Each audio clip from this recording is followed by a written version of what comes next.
સુરતના મોટા વરાછા વિસ્તારમાં ચોરીની ઘટના. મોટા વરાછા સ્થિત સુમન નિવાસના ગેટ પાસે આવેલી એક દિવ્યાંગ વ્યક્તિની કેબિનમાં તસ્કરોએ હાથફેરો કર્યો. ચોરોએ કેબિનમાંથી અંદાજે 5,000નો માલ સામાન તેમજ ₹14,200ની રોકડ રકમ મળી કુલ આશરે 20,000ની ચોરી કરીને ફરાર થઈ ગયા. કેબિનના સંચાલક જયંતિભાઈ બારિયા ગરીબ પરિવાર સાથે જીવન નિર્વાહ કરે છે. તેમને 3 દીકરીઓ છે. ચોરીની ઘટનાથી પરિવારને આર્થિક ફટકો પડ્યો છે.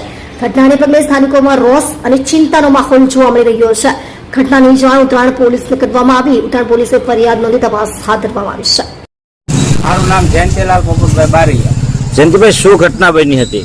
ઘટના એવી બની છે કે સવારે હું ગલ્લો ખોલું બરાબર 6 વાગે, એટલે પેલા મારા ઘરના આવ્યા તો ભાઈ આવીને જોયું કે ગલ્લો તૂટેલો છે બરાબર.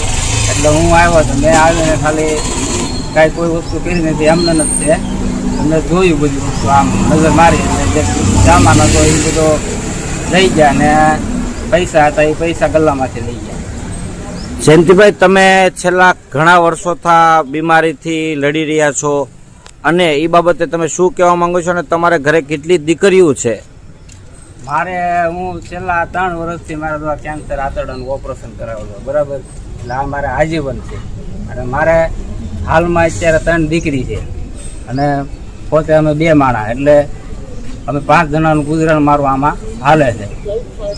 તો જયંતિભાઈ, આમાં તમે દવાખાનાનો ખર્ચો કાઢો, તમે આમાં ઘરનો ખર્ચો કાઢો, તો આમાં અંદાજિત ચોરી કેટલા રૂપિયાની રકમ થઈ છે? ચોરીમાં એવું છે કે મારે કેમ્પાનું ફ્રીજ લેવાનું હતું ને, એટલે મેં 14,200 મેં એમને ગલ્લામાં મૂકેલા હતા બરાબર. એ ગલ્લામાં એ લઈ ગયા અને ચિલ્લર હતું એ બધું લઈ ગયા, અને બાગબાન હતા, વિમલ, ટાન્સન એ માલ હતો, એ અંદાજે 65,000નો માલ એ લઈ ગયા. તો હવે તમારી શું આગળની માંગ છે? મારી માંગ એક જ છે કે ભાઈ ઉત્તરાયણ પોલીસ સ્ટેશન ઉપર મને ભરોસો છે કે મને આનો ન્યાય જલ્દી અપાવે.